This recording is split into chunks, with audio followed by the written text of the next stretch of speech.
Viral dua pria ngaku polisi peras jukir di Terminal Depok, modal pistol mainan dan kaos narkoba.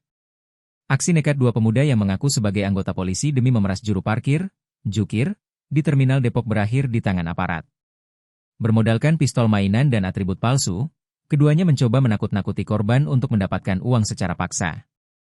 Peristiwa itu terjadi di Terminal Depok, Jalan Margonda Raya, Kecamatan Pancoran Mas, Rabu, 18 Februari 2026, sekitar pukul 22.30 waktu Indonesia Barat.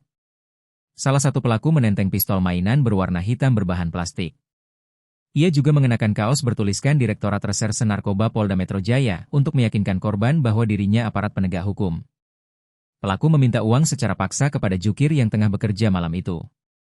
Keberanian korban dan kejelian warga sekitar membuat aksi tersebut terbongkar. Korban menyadari pistol yang ditodongkan bukan senjata asli, melainkan mainan.